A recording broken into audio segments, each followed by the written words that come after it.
안녕하세요. 조엘이 아빠입니다. 오늘은 저번 뉴질랜드 이민의 좋은 점 5가지에 이어서 이번 시간에는 뉴질랜드의 이민 생활의 어려운 점 혹은 단점에 대해서 제가 경험한 것을 공유해 보고자 합니다. 먼저 여러분들의 이전 뉴질랜드 두 영상에서 많은 구독과 좋아요와 댓글을 통한 여러분의 관심과 진심 어린 응원에 대해서 마음 깊이 감사의 말씀을 올립니다.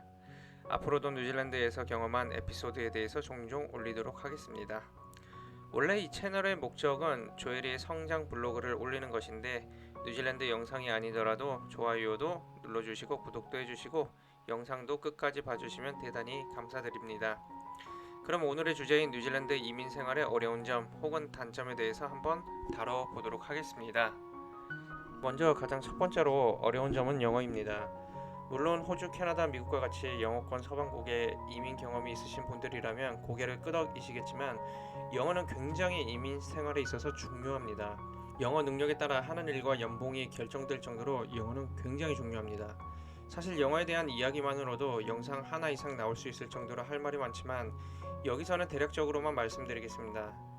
일단 뉴질랜드는 이번에 2021년 영주권 특별 카테고리를 제외하면 원래는 이제 영주권 EOI를 신청할 때 적어도 IELTS 제너럴 모듈 평균 6.5 이상 점수를 따야 하는데 이것이 압도적으로 이민에 있어서 장애물이었죠.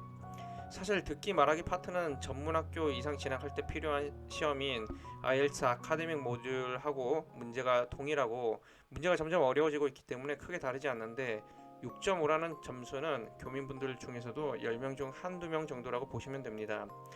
요리 학교가 5.5 점수가 있어야 입학이 가능하고 학사와 석사의 중간인 포스트 그레주에이트 과정, 즉 그냥 석사 과정이라고 보시면 되는데 그 과정의 대부분의 분야가 6.5점이 필요한 것을 보면 얼마나 어려운지 이해가 가실 겁니다. 그래서 영어 때문에 기술 이민 오셔서 포기하시고 한국으로 돌아가신 분들이 꽤 많습니다. 그리고 뉴질랜드 영어는 캐나다, 미국 영어하고는 굉장히 달라요. 독특한 악센트 때문에 영어를 원래 굉장히 잘하시는 분이 아니라면 처음에는 리스닝이 굉장히 애를 먹습니다. 처음에는 인사말인 굿데이도 못 알아들었습니다. 계속 그레이, 그레이 이러는데 그레이? 왜 자꾸만 회색 되는 건가? 저 키위 아저씨는 이러고 있다가 한 달 정도 지나서 인사말인 굿데이라는 뜻이구나 하고 알았습니다. 그리고 스마트폰 개통할 때 은행 가서 계좌 오픈할 때 오클랜드에는 ANZ 은행과 같은 경우에는 한국어 하는 직원이 있어서 영어를 못해도 크게 어려움은 없지만 특히 인터넷 개통할 때 파워 컴퍼니 즉 전기 연결 등 인터넷으로 신청하지만 문제가 생기면 이메일은 답답하고 전화해야 할 때가 있는데 이럴 때 굉장히 힘듭니다. 해지할 때는 전화로만 할 수가 있습니다. 제가 이용하던 브로드밴드 회사인 스타파이버나 전기 회사는요. 참고로 뉴질랜드나 영어권에서는 한국에서 말하는 인터넷이라고 안 하고 브로드밴드라고 합니다. 인터넷이라고 하면 못 알아들어요. 다른 부분에서 영어의 중요성에 대한 에피소드도 많은데 다음에 한번 날 잡아서 들려드리도록 하겠습니다. 참고로 돈이 많으신 분들은 본인이 살아가는데 답답하고 지역사회에 동화되지 못해서 그렇지 그냥 사신 거에는 문제가 없습니다. 두 번째로는 집이 추워요. 특히 겨울에 말이죠. 겨울이라 하면 캐나다 매니토바주의 위니펙처럼 절대적으로 춥지는 않습니다만 상대적으로 춥고 집들도 새로 지은 집들은 단열이 잘 되어 있는데 대부분의 오래된 집들은 단열이 별로 좋지 않아서 굉장히 춥습니다. 오클랜드는 그래도 새 집이 많지만 특히 지방으로 가면 집들이 대부분 오래된 경우가 많습니다.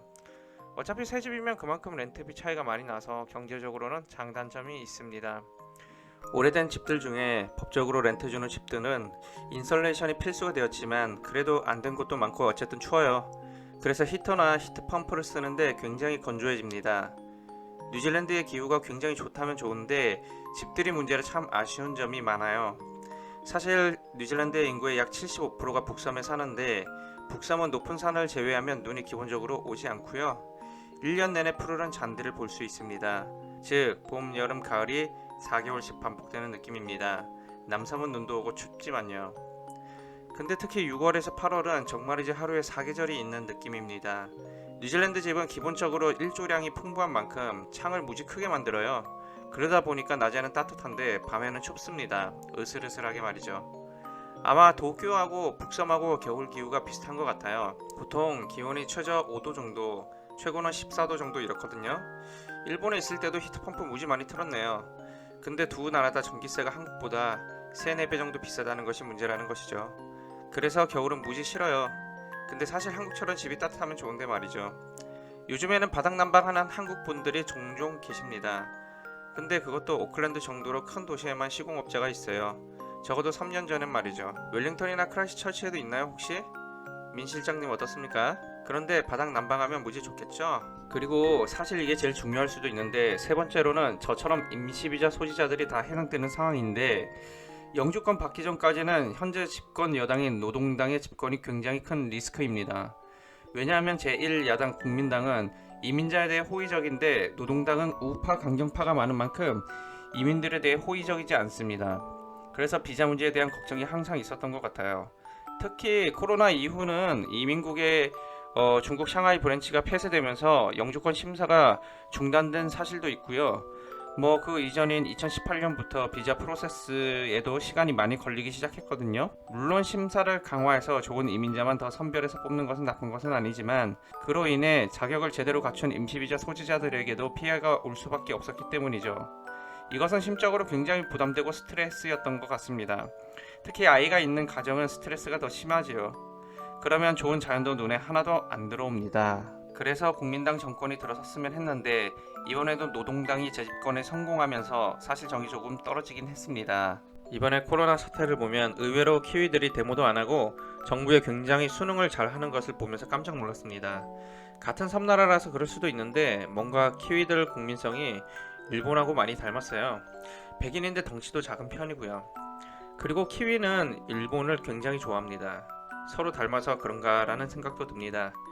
이야기가 잠시 옆으로 샜는데, 저는 물론 백신 접종 완료는 했지만 적어도 한국은 그렇게까지 강압적인 분위기는 아닌데, 제신다 아더 총리는 국민의 90%가 접종을 받지 않으면 다음의 단계인 일상으로의 신호등 단계는 없다라고 말하니, 특히 확진자가 많이 확산되고 있는 오클랜드나 해밀턴 같은 곳에서는 백신을 접종 안 한 사람은 마치 굉장히 이기적이고 사회의 악인 것 같은 취급을 받고 있다는 케이스를 접하기도 했는데, 접종률 90% 넘는 나라는 이스라엘 정도밖에 없는데 무슨 북한도 아니고 이런 나라가 어디에 있단 말인지 라는 생각이 들었습니다.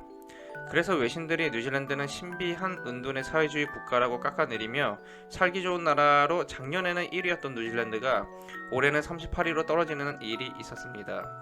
그래도 지방은 지역에 따라 다르겠지만 적어도 타우랑가는 그 이전하고 크게 다르지 않다라고 하는데, 특히 봉쇄가 심한 오클랜드에 살고 있는 분들은 오랫동안 지속된 락다운으로 인해 굉장히 힘들어하시는 분들도 많으시고 비즈니스도 굉장히 많이 망하고 있다고 합니다. 이렇게 이야기하다 보니 살기 어려운 점이 너무 많은 것 같은데, 그래도 저 개인적으로는 한국이나 일본보다는 훨씬 낫다고 생각하고요.